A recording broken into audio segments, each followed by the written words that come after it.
امام زمانہ کی سلامتی کے لیے بلند تر صلوات۔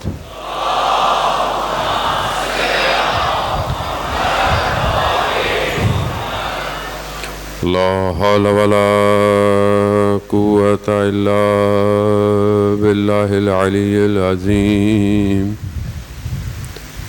حسبنا اللہ ونعم الوکیل، نعم المولا ونعم النصیر۔ اعوذ باللہ من الشیطان الرجیم، بسم اللہ الرحمن الرحیم۔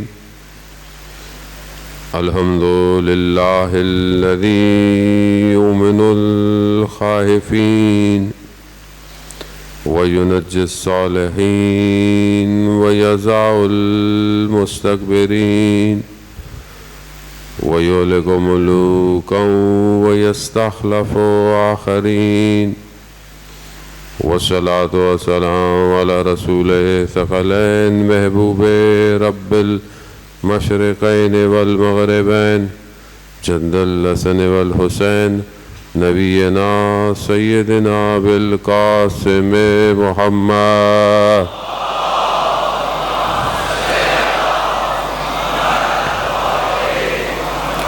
وعلى آلہ الطیبین الطاہرین المعصومین، لا سیما بقیت اللہ فی الارضین، روحی وارواحنا لتراب مقدم الفدا، ولعنۃ اللہ علی اعدائہم اجمعین۔ بسم اللہ الرحمن الرحیم، رب اشرح لی صدری ویسر لی امری واحلل عقدۃ من لسانی یفقہوا قولی، اما بعد فقد قال رسول اللہ صلی اللہ علیہ وآلہ وسلم، افضل اعمال امتی انتظار الفرج۔ صلوات بھیجتے محمد وآلہ۔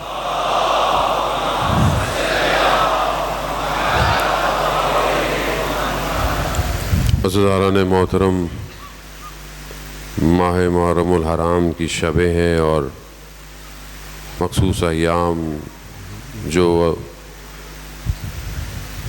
شہدائے کربلا سے نسبت رکھتی ہیں وہ شبیں شروع ہو چکی ہیں۔ چند دن کا مہمان رہ گیا ہے جناب سیدہ کا لال۔ پروردگار قرآن میں کئی مقامات پر انسان کو اس بات کی طرف متوجہ کروانا چاہتا ہے کہ دنیا کی زندگی لہو لعب کی زندگی ہے، یعنی اگر انسان دنیا میں غفلت میں گھر جائے تو پھر یہ زندگی ایک اس طرف انسان کو لے کے جاتی ہے کہ ظاہراً وہ سمجھتا ہے کہ یہی اس کا ہدف ہے، متاع دنیا، یعنی دنیا کی لالچ، لیکن نتیجہ دنیا کی چاہت پہ آتا ہے اور ختم ہو جاتا ہے۔ جبکہ پروردگار قرآن میں ارشاد فرماتا ہے کہ والآخرۃ خیر وابقیٰ، آخرت جو ہے وہ خیر بھی ہے اور باقی بھی ہے۔ اسی ٹرانزیشن کے ٹائم میں ہی خدا نے اس ہدایت کو اتارا ہے کہ جو انسان کو اس تھوڑے سے عرصے میں کمال پہ لے کے جا سکتی ہے۔ پروردگار قرآن میں کئی آیات ہیں کہ جو وقت کے امام سے منسوب ہیں، کہ جو آخری زمانے کی دعوت دیتے ہیں، امام کی نصرت کی دعوت دیتے ہیں۔ اس میں سورہ حدید بھی ہے، اس کی کچھ آیات ہیں کہ پروردگار کہتا ہے کہ فتح سے پہلے، یعنی جب مسلمان فتح نصیب ہو، کامیابی سے پہلے اگر تو تم نے کچھ کیا، قربانی کی، سیکریفائس کیا، کچھ دیا، تو پھر تمہارے لیے فائدہ ہے، کامیابی کے بعد پھر فائدہ نہیں ہے۔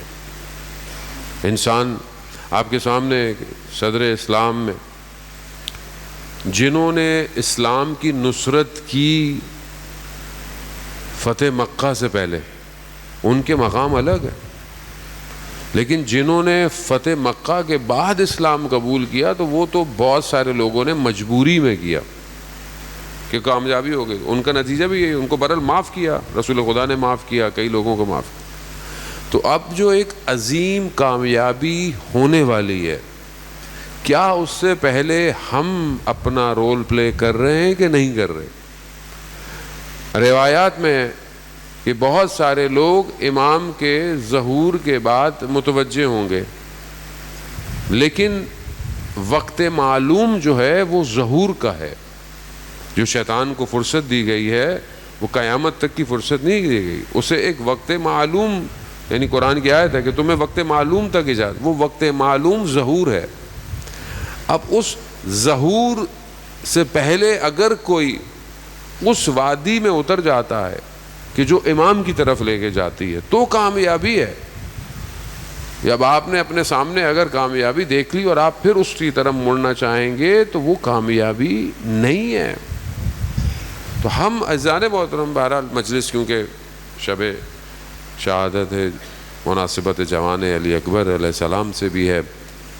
اللہم صلی علی محمد و آل محمد. اللہم صلی علی محمد.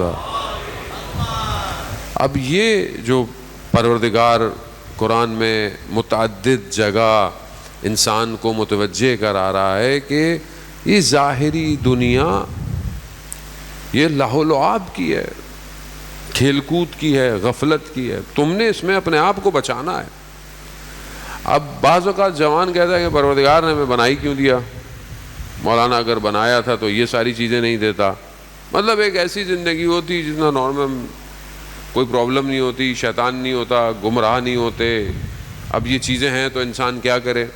تو دیکھیں اگر یہ ساری چیزیں نہ ہوتی تو پھر تو انسان جنت میں ڈائریکٹ چلا جاتا, مطلب جنت ہی ہوتی نا. پھر آزمائش ضروری ہے, اور آزمائش سب سے زیادہ اس نے اپنے اولیاء کی ہے, اپنے ولیوں کی ہے. کوئی نبی ایسا نہیں آیا جو آزمائش اور امتحان سے نہ گزرا ہو. آپ قرآن میں جن انبیاء کا ذکر ہے آپ اس کو اگر دیکھیں, ایک نگاہ ڈالیں, کس کا امتحان نہیں ہوا, کس کا نہیں ہوا؟ حضرت موسیٰ, حضرت ابراہیم کا تو قرآن کہہ رہا ہے اذ ابتلا ابراہیم, ہم نے ابراہیم کا امتحان لیا کلمات سے, تب حضرت ابراہیم کو امامت عطا کی ہے. آزمائش لی ہے, بغیر آزمائش کے کمال پہ پہنچا نہیں. لیکن اس کامیابی کا راستہ بھی خدا نے دکھا دیا, راستہ تمہارے سامنے ہے. کربلا سے بڑی مصیبت کوئی نہیں ہے. زیارت عاشورہ میں پڑھتے ہیں کہ ایسی مصیبت ہے کہ آسمان اور زمین پر اتنی شدید مصیبت کوئی مصیبت نہیں ہے. لیکن کسی بھی مقام پر سید الشہداء نے اس مصیبت کے لیے یہ نہیں کہا کہ پروردگار تو نے کیا کیا ہمارے ساتھ, کہیں نہیں کیا, بلکہ کیا کہا؟ رضن بے قضائی تسلیماً لامر, میں راضی ہوں جو میری اس میں لکھا ہے, تقدیر میں لکھا ہے, اور تسلیم ہوں جو آپ کا امر ہے. تو یہ فرق ہے اس آزمائش کو دیکھنے کا. یہ جو آزمائش ہے زندگی کے اندر, امتحان ہے, یہ ایک اپورچونٹی ہے. اگر آپ کی امتحان یا آزمائش نہ لیا جائے تو آپ کو ترقی نہیں ملتی. جیسے ظاہری زندگی میں انسان امتحان دیتا ہے, اگلی کلاس میں جاتا ہے, اگلے گریڈ میں جاتا ہے, کوئی بھی ٹیسٹ ہوتا ہے, اسی طرح انسان کی زندگی میں باطنی ٹیسٹ بھی ہوتا ہے. زندگی کے مراحل کا بھی ٹیسٹ ہوگا. آپ مسجد میں بہت اچھے ہیں, امام بارگاہ میں بہت اچھے ہیں, شاید محلے میں بھی بہت اچھے ہوں, لیکن گھر میں آپ کیسے ہیں, اپنی خلوت میں اپنی آزمائش ہے. آپ کو دیکھ کر آپ کا امتحان لیا جاتا ہے. تو کیا آپ ان سارے امتحانوں کو پاس کر سکتے ہیں؟ یہ بہت ضروری ہے کہ ہم یہ دیکھیں کہ بہرحال امام کے ظہور کے لیے جہاں ظاہری چیزیں بھی امپورٹنٹ ہیں وہاں باطنی بھی چیزیں بھی امپورٹنٹ ہیں. کچھ چیزیں کہ بہرحال جوان کے لیے بہت ضروری ہیں, میں آپ کی خدمت میں آج یقیناً انشاءاللہ خدا توفیق دے پیش کروں گا. لیکن اپنے باطن کو اس بات سے گھبرائیں نہیں کہ آزمائش ہو رہی ہے. ہر شخص کا امتحان خداوند متعال نے مختلف رکھا ہوا ہے۔ کامیاب وہی ہے کہ جو اپنے ہر امتحان کو لیتا ہوا خدا کی بارگاہ میں جائے گا۔ ظاہری امتحان، باطن کے امتحان، نفس کے امتحان، اخلاقی امتحان، یہ سارے آزمائشیں ہیں۔ اللہ کے ولی ان امتحانوں پر قدم رکھ کر اگلے مقام پہ چلے جاتے تھے۔ امتحان لیتے تھے، آزمائش لیتے تھے۔ بہت بڑے عالم دین ہیں، عارف ہیں، اہل معنی ہیں، آیت اللہ نخوتکی اصفہانی، ان کے بارے میں یہ کہا جاتا ہے کہ بہرحال اللہ نے ان امام رضا علیہ السلام کے صدقے میں انہیں بہت کچھ ملا ہوا تھا، اور مشہد مقدس میں رہتے تھے۔ ایک دفعہ گریہ کرنے لگے، شاگرد نے پوچھا رو کیوں رہے ہیں؟ کہا اس لیے رو رہا ہوں کہ اللہ نے میرا مقام بڑھا دیا ہے۔ تو کہا یہ تو خوش ہونا چاہیے، رو کیوں رہے ہیں؟ کہا جو میرا پچھلا مقام تھا اس میں کوئی شخص میرے پاس اپنی مشکل لے کے آتا تھا اور میں دعا کرتا تھا، مشکل اس کی ہٹ جاتی تھی، لیکن اس مقام پر جو مجھے ابھی پہنچایا گیا ہے تو وہاں سے مجھے دکھایا گیا ہے وہ جو اس کی مشکل تھی وہ اللہ کی اس کے اوپر نعمت تھی۔ اب کتنا فرق ہے آئیڈیالوجی میں کہ اللہ نے جو آپ کو آزمائش میں ڈالا ہے اللہ آپ پر فضل کر رہا ہے۔ بہت سارے لوگ پریشان ہوتے ہیں، مثلا یہ بیماری ہے، مجھے کسی کو بیماری ہے، خداوند متعال تمام مریضوں کو، ہمارے ایک دوست ہیں ان کی زوجہ کینسر کی مریض ہیں، ایک بچہ زین حیدر 6 سال کا ہے، لندن میں جو ہے وہ ہمارے ٹرسٹی ہیں نیو رضویہ کے، ان کا پوتا ہے آئی سی یو میں، بیچارہ ہوش میں نہیں آیا۔ ابھی آپ کے سامنے ڈیفنس میں سبا ایونیو پہ جو گاڑی چلی گئی اور ایک بچی شہید بھی ہو گئی ہے سنا ہے، اور ایک کرٹیکل کنڈیشن میں ہے، کچھ لوگ زخمی ہیں۔ پروردگار ان سب کو بیمار کربلا کے شفائے کاملہ عطا فرمائے۔ لیکن یہ آزمائش ہے، اگر کبھی آپ اس نظریے سے آپ علاج کریں، ڈاکٹر پہ جائیں، سب کریں، لیکن اگر کوئی مریض ہے یہ امتحان ہے آپ کو۔ کل ایک گھر میں غالباً کل یا پرسوں میں گھر میں یہاں پہ گیا کہ بچی مریض ہے، ان کی چھوٹی سی بچی، بڑی پیاری خوبصورت سی، خدا اس کو شفا دے۔ وہ امتحان ہے والدین کے لیے، امتحان ہے۔ بعض اوقات اسی امتحان سے ایک بچی پیدا ہوئی ایک جگہ، ایک نیریٹر بیان کر رہا تھا، ڈاکٹروں نے جواب دیا، کہا یہ بچی بچے گی نہیں۔ ہاسپٹل میں بچی پیدا ہوئی، کریٹیکل کنڈیشن تھی، ڈاکٹر نے کہا بچے گی نہیں۔ خدا نے کرم کیا، بچی بچ گئی، اور اپنے گھر والوں کے ساتھ وقت گزرتا گیا 5-6 سال کی ہوئی، اچانک سے طبیعت خراب ہوئی، ہاسپٹل لے گئے، ڈاکٹروں نے بڑا علاج کیا، بولا کہ کل آئیے گا پھر ہم دیکھتے ہیں۔ کل وہ آئے، کہا دوبارہ آئیے گا، دیکھ رہے ہیں، ابھی ہم اس کو دیکھ رہے ہیں۔ 1-2 دن والدین کو بھیجتے رہے کہ بچی ابھی چیک کر رہے ہیں، کریٹیکل کنڈیشن ہے اس کی۔ تیسرے دن جب والدین آئے تو ڈاکٹر نے کہا کہ ہم معذرت چاہتے ہیں، ہم آپ کی بیٹی کو بچا نہیں سکے۔ دونوں والدین نے خدا کی بارگاہ میں شکر کیا۔ ہاسپٹل والے پریشان ہو گئے، کہا کہ مطلب آپ کی بچی مر گئی اور آپ کہہ رہے ہیں خدا کا شکر؟ کہا ہاں، ہمیں تو ڈاکٹروں نے اس کے پیدا ہوتے پہلے دن ہی بول دیا تھا، یہ جو 6 سال گزارے ہم نے اس نعمت کا شکر کیا ہے۔ زاویہ الگ ہے نا زندگی دیکھنے کا، نگاہ کا الگ ہے زاویہ، مگر ہم اس زاویے سے زندگی کو نہیں دیکھتے۔ یہی انسان کا باطن کی ساختار ہے ذہن وطن، باطن بہت ضروری ہے، متوجہ ہو۔ یہ جو حادثے ہیں اجتماعی، سوسائٹی کے، میری ذات کے، ہمیشہ آپ کی زندگی میں کبھی بھی کوئی حادثہ ہو، ہمیشہ خدا کی طرف متوجہ ہوا کرے کہ کہیں مجھ سے کوئی غلطی تو نہیں ہوئی، کہیں خدا مجھے آزما تو نہیں رہا۔ یہی ہے نا، یا انسان غلطی کا ازالہ کرتا ہے، یا خدا اسے آزماتا ہے، یا پھر خدا اس کے مقام کو بلند کرتا ہے۔ میں اپنی بات کر رہا ہوں، آپ مجھ سے بہتر ہے۔ اتنا انسان ضعیف اور کمزور ہے کہ آس پاس ہونے والے واقعات اتنی تیزی سے میرے نفس پہ اثر کرتے ہیں کہ میں اپنے آپ کو کھو بیٹھتا ہوں۔ کوئی حادثہ ہوا، میں پھٹ گیا، غصے میں آ گیا، ناراض ہو گیا، کہیں کچھ بول بیٹھا، اس کا مطلب کیا ہے؟ کہا میں اتنے اپنے آپ کو گارڈ نہیں کیا ہوا، بہت آسان، متوجہ نہیں ہو رہا کہ خدا آزمانا چاہ رہا ہے، خدا امتحان دینا چاہ رہا ہے. ہاتھ پاؤں انسان کے پھول جاتے ہیں، بچہ بیمار ہو جائے، اولاد بیمار ہو جائے، کچھ ہو جائے، انسان خدا کیا کہہ رہا ہے؟ خدا کہہ رہا ہے کہ متاع دنیا کی زندگی لاہو لاو ہے، اس کے لیے تم اتنے پریشان کیوں ہو رہے ہو؟ لیکن انسان اسی، اور جب تک ہم اس دنیا سے ایگزٹ نہیں کر پائیں گے مادے سے، امام تک ہم نہیں پہنچ پائیں گے. ذہن محترم، تو بہرحال ایک حدیث آپ کی خدمت میں پیش کرنی ہے کہ ہم اپنے اس باطن کو طرف متوجہ ہوں. امام زین العابدین علیہ الصلوۃ والسلام، اللہم صلی، امام زین العابدین نے زرارہ، جو ان کے بھی زرارہ، ایک امام جعفر صادق اور ذبکیہ صاحب میں، ایک زرارہ جو ہے وہ امام زین العابدین کے شاگرد صحابی بھی ہیں، ان کی خدمت میں آئے تو امام نے بیان کیا کہ زرارہ، ہمارے زمانے کے لوگ 6 طرح کے ہیں، یعنی 6 طرح کے لوگ کیونکہ کیٹیگری ہے جن کی تشبیہ حیوانوں کی طرح ہے. امام نے، یہ بہت ضروری ہے، دیکھیں امام نے اپنے زمانے کے لیے کہا، اور وہ زمانہ بڑا امپورٹنٹ ہے کیونکہ ہمارے لیے وہ زمانہ سمجھنا امپورٹنٹ ہے، کیونکہ وہی زمانہ ہے کہ جہاں سید الشہداء کو شہادت قتل ہو جاتے ہیں، یہ اسیر ہو جاتے ہیں، پھر 35 سال امام گریہ کر رہے ہیں. تو وہ زمانہ بہت سمجھنا امپورٹنٹ ہے.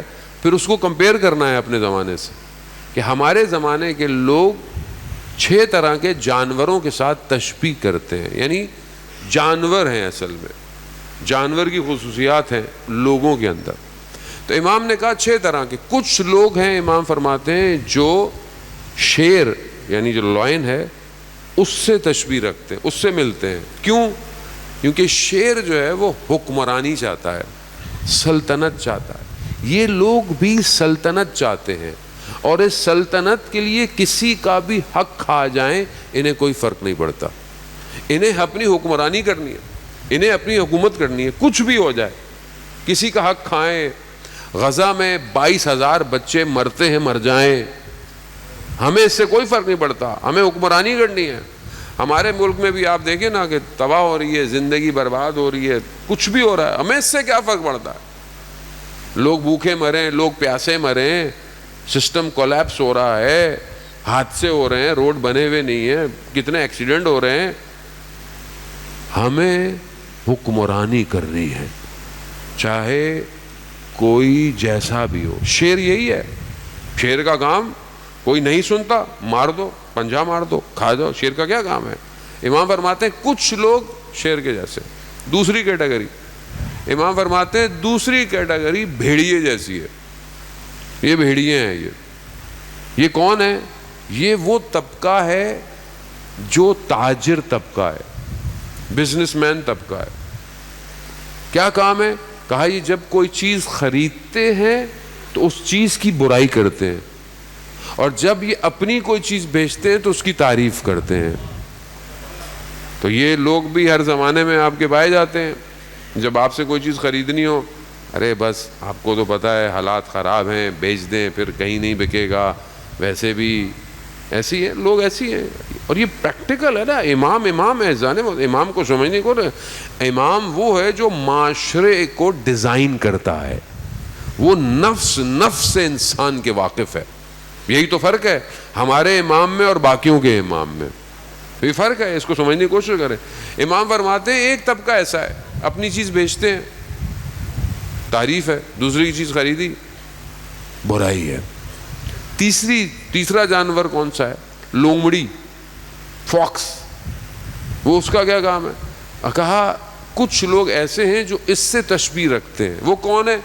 کہا وہ ہے کہ جو دین کو اپنی دنیا کا وسیلہ بناتے ہیں. ظاہری داڑھی رکھی ہوئی، ہاتھ میں تسبیح پکڑی ہوئی، سر پہ ٹوپی بھی بنا دیں آپ ان کو، سبحان اللہ سبحان اللہ، کام سارے دوسرے. مطلب دین کو اپنی دنیا کا وسیلہ بناتے ہیں.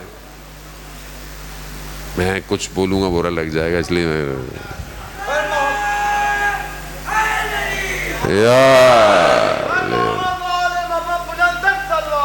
اللہم صلی علی محمد وآلہ.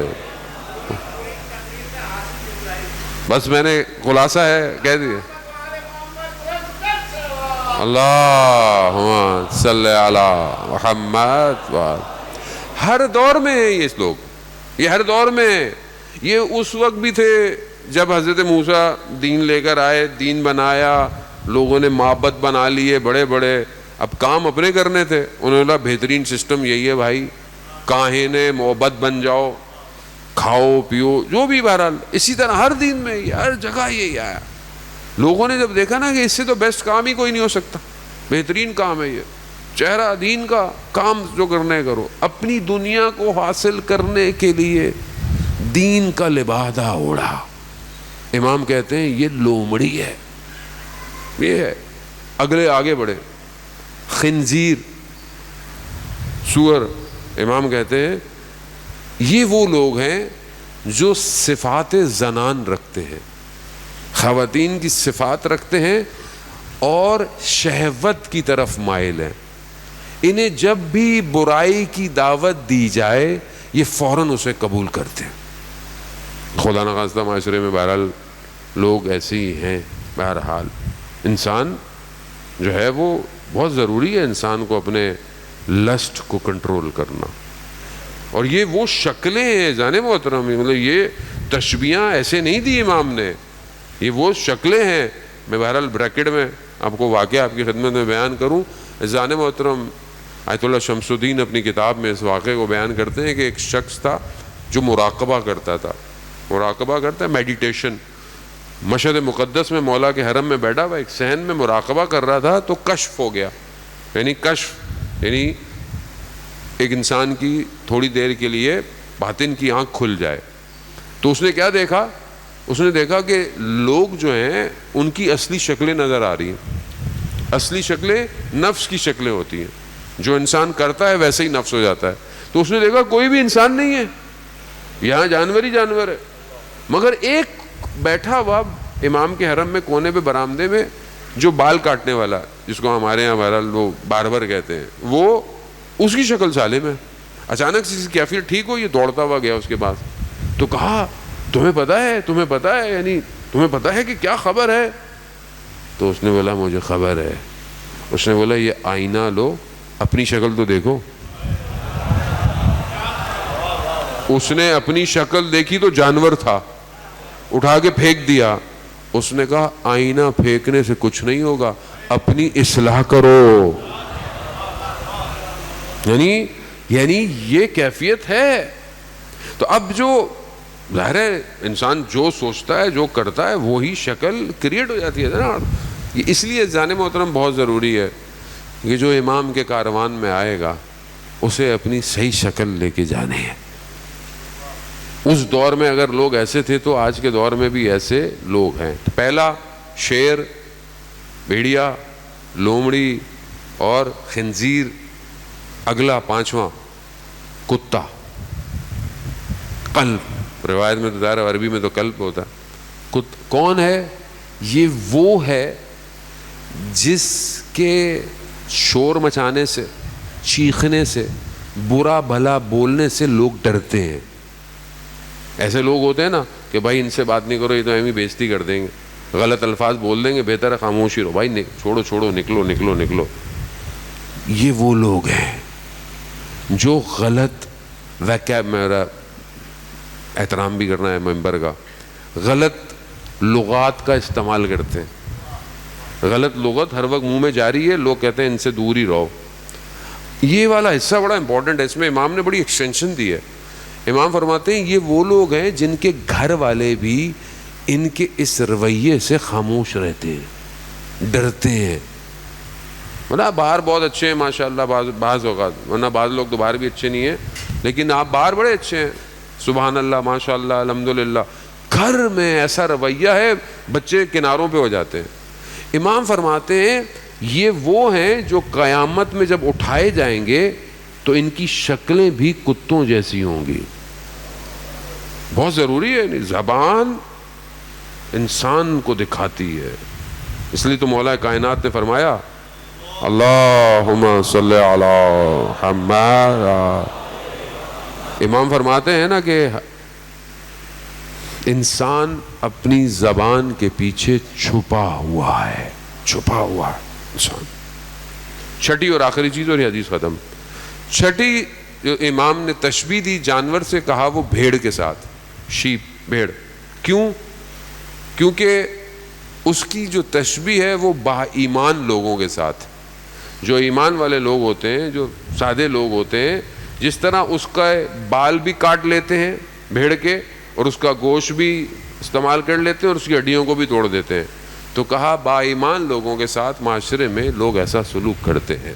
تو اذان محترم, اب یہ 6 تشبیہیں امام نے جانور کے ساتھ دی ہیں, اور یہ ہر زمانے کے اندر موجود ہیں اذان محترم. اب اس کیفیت میں ہم نے اپنے آپ کو بہتر کرنا ہے. بہرحال جوان ہے, آپ اپنی زندگی کے اس شباب پر ہیں کہ جہاں آپ اپنے آپ کو ڈیزائن کر سکتے ہیں. سافٹ ویئر ڈیزائن کرتے ہیں, آپ اپنے آپ کو ڈیزائن کریں, کیونکہ آپ نے اب امام زمانہ کی خدمت میں پیش ہونا ہے. اب امام تک پہنچنے کے لیے بہرحال بہت ساری چیزوں کی ضرورت ہے اذان محترم, جس میں پہلی چیز جو دشمن کا نفوذ ہے جوان کے اندر وہ اعتقاد کا ہے. دشمن کا کام ہے اعتقاد کو کمزور کرے, ضعیف کرے, اور ان اعتقاد کو کمزور کرنے کے لیے آج دنیا میں بازار گرم ہے. سوشل میڈیا, خدا نہیں ہے, خدا ایسا ہے, خدا ویسا ہے, ایتھیزم, ایسی تھاٹس آپ کے سامنے, بڑے بڑے پڑھے لکھے لوگ آپ دیکھتے ہیں, ان کے مناظرے دیکھتے ہیں. عقیدے کو خراب کیا جاتا ہے. ایسی کتابیں, ایسی ڈاکومنٹریاں, فلمیں, یہ سب کیا کرتے ہیں, آپ کو محسوس نہیں ہوتا. آہستہ آہستہ انسان, اچھا اسلام کی بھی ضرورت تھی, اچھا کیا ضرورت تھی اسلام کی, اچھا یہ کیوں ہے. اعتقاد کمزور کیے جا رہا ہے, توحید پہ حربہ, رسالت پہ حربہ, امامت پہ حربہ. سوال ذہن میں سوال اٹھائے جاتے, اور انڈائریکٹ سوال اٹھائے جاتے. پہلا نفوذ ہے دشمن کا جوان کے عقیدوں کے اوپر.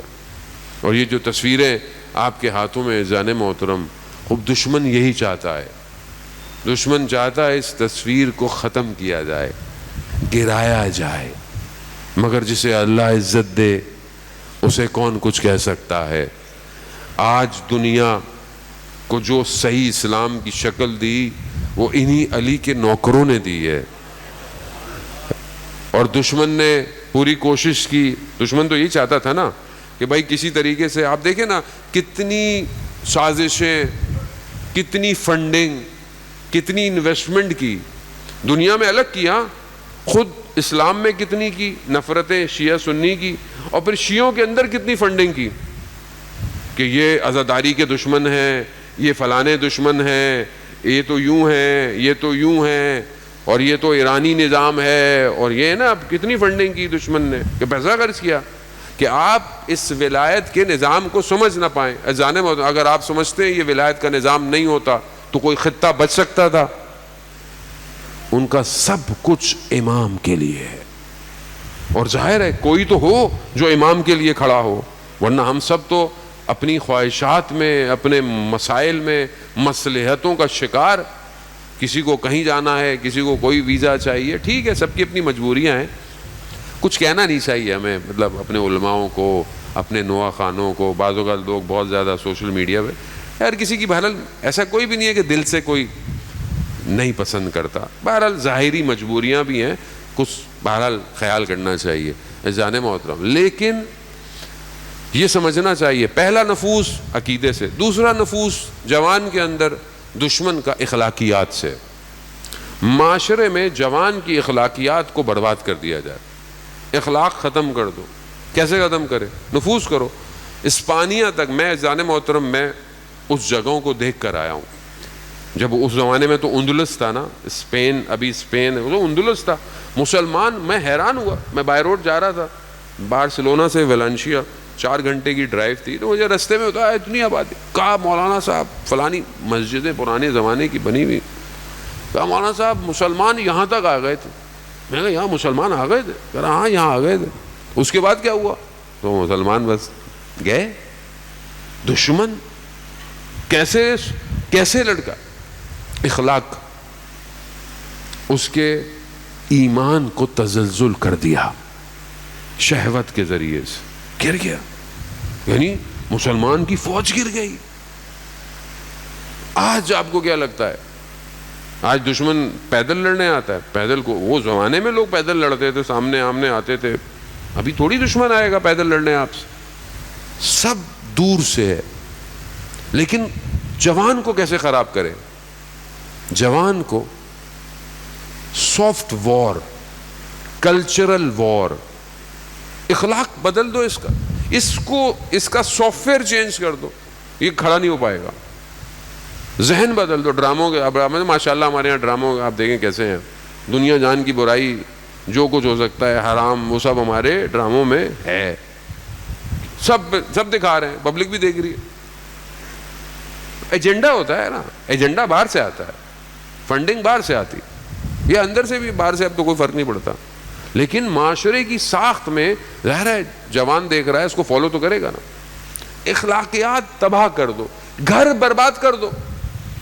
گھروں کے اندر ابھی ساری چیزیں آج آپ دیکھتے ہیں ڈائیورسڈ سب ہو رہی ہے، خراب ہو رہے ہیں معاشرے. کیا ہو رہا ہے؟ یہ کام کیا جا رہا ہے. اخلاق سے بربادی کرو جوان کی. ذہن رکھے، وقت نہیں ہے، بہرحال میں بہت تیزی سے آگے کیونکہ جوان کی مجلس ہے. اجتماعی نفوذ کیا جائے معاشرے میں، اجتماع میں نفوذ کیا جائے. اجتماع کو خراب کرو. اجتماعی جو حالت ہوتی ہے، انسان اجتماع میں کام کر سکتا ہے، اس کو سست کر دو، مایوس کر دو، نشوں میں ڈال دو، ڈرگز میں ڈال دو، ان چیزوں میں ڈال دو، معاشرے میں تباہ کر دو. لباس بدل دو، خواتین کا لباس بدل دو. معاشرے میں ایسے چیزیں دکھاؤ، ایڈ دکھاؤ، چیزیں دکھاؤ کہ ہلکے ہلکے جو حیا ہے وہ معاشرے میں ختم ہو جائے. اجتماعیت ہے نا، اجتماع. اقتصاد، بس آخری اور آپ سے آگے التماس سے دعا جانو، اکنامکلی کمزور کر دو. عمر ابن سعد لعین، جس کو پتا تھا وہ کیا کر رہا ہے، بریر اس کو سمجھانے آیا، نصیحت کرنے آیا، کہا یہ تم کیا کر رہے ہو؟ کہا میں جانتا ہوں کہ یہ غلط ہے، یہ جو میں کر رہا ہوں، مگر کیا کروں؟ رے کی حکومت، اتنی بڑی مملکت، یہ دنیا، میں جانتا ہوں مگر میں کیا کروں؟ اکنامکس ہے نا ظاہری. امام نے کیا فرمایا روز عاشورہ؟ تمہیں میری بات سمجھ میں نہیں آئے گی کیونکہ تمہارے شکم میں حرام لقمے ہیں. دشمن یہی کرتا ہے، اقتصاد کو کمزور کر کر لوگوں کو حرام کی طرف متوجہ کرو، حرام کرواؤ. یہ بیٹنگ کھیلنا، یہ ایپ ڈاؤن لوڈ، اتنے جو پکڑے گئے تھے ہمارے بہت سارے انفلوئنسر، پیسہ جو آ رہا تھا وہ یہ کیا ہے؟ جوانوں کو بول رہے ہیں کھیلو، یہ کھیلو، گیم کھیل رہے ہیں، اس پہ شرطیں لگا رہے ہیں، اتنے لگاؤ اتنے پیسے ملیں گے. یہ سب کیا ہے؟ یہ بیٹھے بیٹھے حرام میں ڈالو، قوم کو آسانی میں ڈالو، شارٹ کٹ میں ڈالو. حرام لقمہ آئے گا تو حرام کرے گا، حلال تھوڑی کرے گا. یہ سب حرام ہے.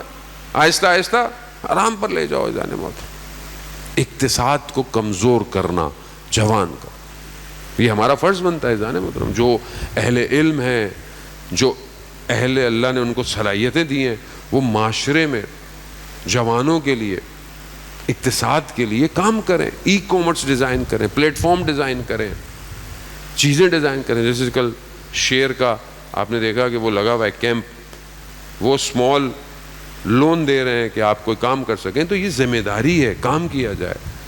اور کام میں برکت خدا ڈالتا ہے. انسان اگر خدا کی خاطر شروع کرے تو خدا اس کے کام کو برکت سے بہت آگے لے کے جا سکتا ہے. خوب یہ چند چیزیں جان محترم جس کے ذریعے سے جوان میں دشمن نفوذ کرتا ہے. مگر سلام ہو اس جوان پر جس کے صدقے میں یہ ساری جوانیاں محفوظ ہو گئیں. وہ جس کی اذان آج تک جوان ہے. عاشورہ شروع نہیں ہوتا جب تک اذان علی اکبر نہ ہو. کیسا جوان ہے آپ دیکھیں. اذان محترم، ہم جناب حضرت علی اکبر سے وہ معرفت حاصل کریں، توسل کیا کریں. آپ جوان ہیں، کیا مقام ہے جناب علی اکبر کا خلق میں، خلق میں، شبیہ پیغمبر. امام حسین علیہ السلام فرماتے تھے نا کہ جب ہم چاہتے تھے اپنے نانا کو دیکھنا تو ہم علی اکبر کو دیکھتے تھے. جب ہم چاہتے تھے اپنے نانا کی آواز سنیں تو ہم علی اکبر کی آواز سنتے تھے. خدا نے، رسول خدا سے امام حسین کو بہت محبت تھی نا، تو خدا نے بیٹا بھی ویسا ہی دیا تاکہ وہ محبت جاری رہے. مگر وہ خود جوان کہ آپ مارے. ایک جملہ، دو جملے، ایک کربلا میں پہنچنے سے پہلے کا جملہ جناب علی اکبر کا، اور ایک دشت کربلا میں جب وہ گر گئے تھے. ایک دو جملے جناب علی اکبر کے مقام کو بیان کرتے. وہ جملہ کہ جب امام حسین علیہ السلام کی آنکھ لگی اور آنکھ کھلی اور کہا انا للہ و انا الیہ راجعون. جناب علی اکبر نے پوچھا نا بابا یہ جملہ آپ نے کیوں بیان کیا ہے؟ کہا بیٹا میری آنکھ لگی تو میں نے خواب میں دیکھا ایک منادی ہمارے کاروان کے پیچھے پیچھے ہے اور یہ صدا دے رہا ہے کہ موت اس کاروان کے پیچھے چل رہی ہے. اب آپ دیکھیں معرفت، دیکھیں جناب علی اکبر کی. کہا بابا ہم حق پر ہیں. کہاں بیٹا حق پر ہیں؟ کہا بابا پھر کیا فرق پڑتا ہے ہم موت پہ جا پڑے یا موت ہم پر آ پڑے. یہ معرفت ہے. یعنی جناب علی اکبر کے لیے موت کچھ نہیں ہے. موت کیا ہو، موت کہاں انہیں ڈرائے گی؟ نہیں. اور ایک وہ جملہ کہ جب جناب علی اکبر دشت کربلا میں گرے ہوئے ہیں اور ابھی روح پرواز نہیں کی، معرفت کا جملہ ہے، مصائب یقیناً اپنی جگہ پر. تو اپنے بابا کو کہا بابا میں دیکھ رہا ہوں جد رسول خدا اور امیر المومنین جام کوثر لے کر آ رہے ہیں. یعنی ابھی روح پرواز نہیں کی. اذان محترم، خدا آپ سب جوانوں کی جوانیوں کی حفاظت کرے. خدا جن کے جوان بیٹے ہیں انہیں بچا کے رکھے. امام چھٹے میرے امام فرماتے ہیں نا کہ اللہ نعمتیں دیتا ہے نا، سب سے بڑی لذتوں میں جو لذت ہے وہ یہ ہے کہ کسی کا بیٹا جوان ہو اور وہ کامیاب ہو جائے. اور شدید صدمہ یہ ہے کہ وہ جوان ہو، کامیاب ہو اور پھر دنیا سے چلا جائے.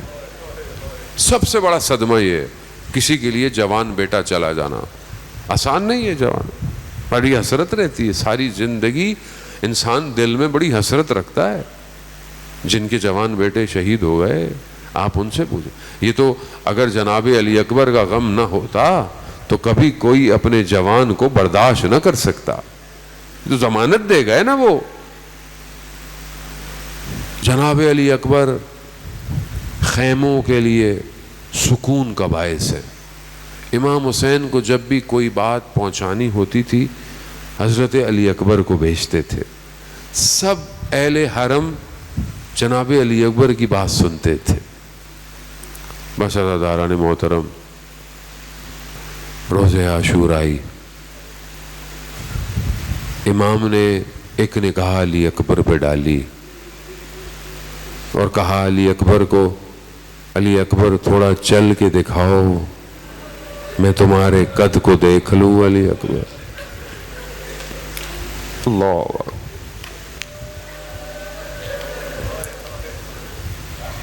نہ کوئی جوان علی اکبر جیسا، نہ کوئی باپ حسین جیسا. پہلا جوان ہے بنی ہاشم کا، پہلا جوان. پہلا جوان خیمے میں ودا کرنے گئے، دیر لگ گئی. بیان ہوتا ہے کہ خیمے کا پردہ ہٹتا ہے، علی اکبر باہر آنا چاہتے ہیں لیکن پردہ گر جاتا ہے۔ کہتے ہیں چند بار ایسا ہوا جیسے کوئی علی اکبر کو باہر جانے نہیں دے رہا۔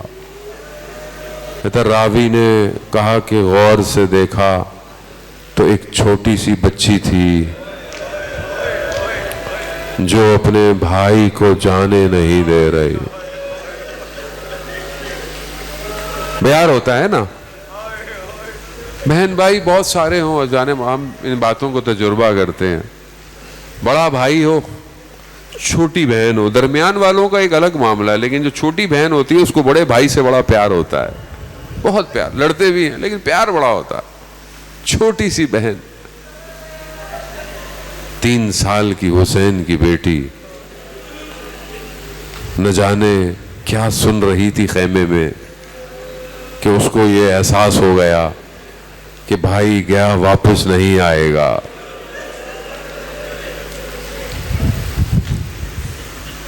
جناب علی اکبر سوار ہوئے، ایک نگاہ اور حسین نے علی اکبر پہ ڈالی، حسرت کی نگاہ۔ سواری چلنا شروع ہوئی، کہا علی اکبر جتنا ممکن ہو مڑ مڑ کر دیکھتے جانا۔ حسرت، ساری کمائی جا رہی ہے، جسے تہجد کی نماز میں مانگا تھا وہ جا رہا ہے۔ آسان نہیں ہے، نہیں ہے آسان۔ جتنا ممکن ہو مڑ مڑ کر مجھے دیکھتے جانا اکبر۔ جناب زینب کہتی ہیں میں نے خیمے سے دیکھا، جب علی اکبر چلے گئے نا، میں نے دیکھا میرے بھائی کا چہرے کا رنگ بدل گیا، کبھی اٹھتے ہیں کبھی بیٹھتے، ایک بے چین۔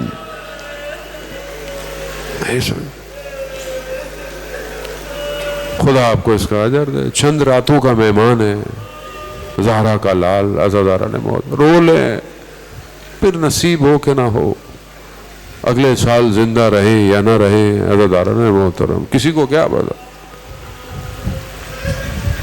جناب علی اکبر گئے، لڑے، حیدر کرار کے پوتے تھے، جناب عباس کے شاگرد تھے، دشمنوں کو جہنم واصل کیا، پلٹے، بابا کی خدمت میں آئے۔ بابا لباس کی حدت، گرمی اور پیاس کی شدت مارے دیتی ہے، اگر تھوڑا پانی مل جاتا تو میں دشمن کو بتاتا جنگ کسے کہتے ہیں، مگر آپ اپنے دل پر ہاتھ رکھ کر بتائیں، کیا جناب علی اکبر کو پتا نہیں تھا میرے بابا کے پاس پانی نہیں ہے؟ پھر کیوں ملنے آئے؟ باپ بیٹے کی محبت ایسی تھی، چھٹتی نہیں تھی، چھٹتی نہیں۔ بعض بیان کرتے ہیں کہ امام حسین نے اپنے زبان مبارک کو دہانے مبارک میں رکھا، جناب علی اکبر نے چیخ ماری ہے، بابا آپ کی زبان تو میرے سے بھی زیادہ خشک ہے، کسے کیا پتا سیدہ کا لال کتنے دن کا پیاسا ہے۔ بھائی پانی بند ہوئے دن ہوئے نا، حسین نے کتنے دن سے پانی نہیں پیا۔ امام نے کہا علی بس آپ بس، مجلس تمام ہو گئی۔ عزادارہ نے محترم کہا علی اکبر جاؤ دیر نہیں کرو، جاؤ۔ جناب علی اکبر گئے، دشمن نے پیچھے سے وار کیا، نیزہ کمر میں پیوست ہوا، جناب علی اکبر سواری پر گھرے، توازن بکھر گیا، سواری دشمن میں چلی گئی، جس کے پاس جو تھا، تلوار تھی، نیزے تھے، تیرے، حسین کی کمائی لوٹتا رہا۔ مقتل کہتا ہے تلواروں سے